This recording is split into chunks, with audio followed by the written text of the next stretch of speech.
May 20, 2025. Israeli airstrikes in Gaza resulted in the deaths of at least 85 Palestinians, including numerous civilians, as the Israeli military intensified its campaign against Hamas. The strikes targeted areas such as Deir al-Balah, Khan Yunis, and refugee camps, leading to significant civilian casualties, including women and children.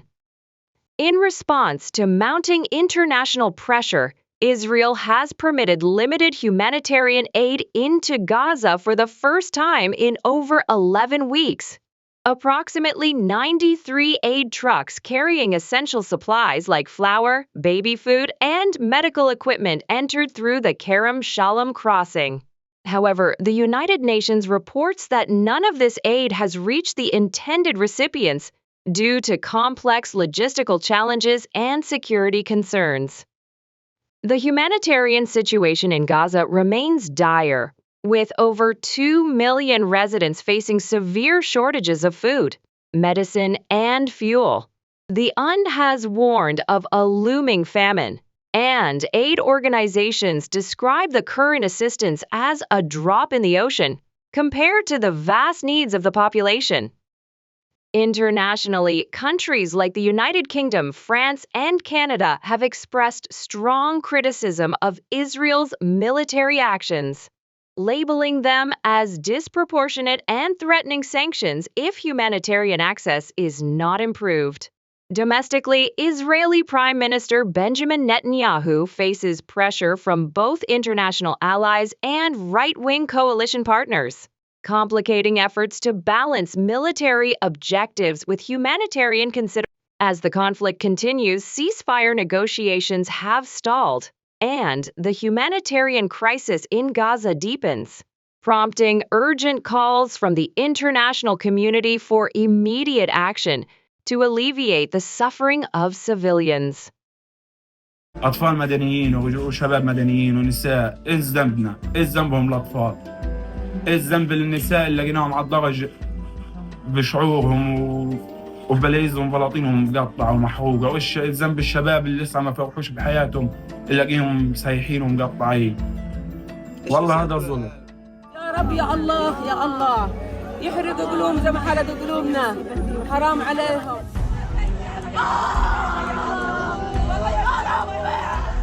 كنا في المنطقة المخيم الغربي، في منطقة فيها في التكيا، الأطفال هدول الأطفال عائلة كاملة متكاملة من الأب لحد الطفل قاعدين في الخيمة النزوح تبعتهم.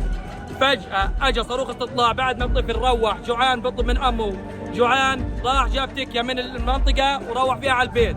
فجأة بدون سوابق انذار ولا حاجة صاروخ استطلاع غادر نزل على العيلة، أبادها كاملة من الأب والأم والطفل والبنت 6 أفراد أبادهم عن بكرة أبيهم. I'd like to say something about the horrific situation in Gaza, where the level of suffering, innocent children being bombed again, is utterly intolerable. Mr. Speaker, over the weekend we coordinated a response with our allies, as set out in my statement with President Macron and Prime Minister Carney last night. And I want to put on record today that we're horrified by the escalation from Israel. We repeat our demand for a ceasefire as the only way to free the hostages. We repeat our opposition to settlements in the West Bank. And we repeat our demand to massively scale up humanitarian assistance into Gaza. The recent announcement that Israel will allow a basic quantity of food into Gaza, a basic quantity, is totally and utterly inadequate. So we must coordinate our response, because this war has gone on for far too long. We cannot allow the people of Gaza to starve.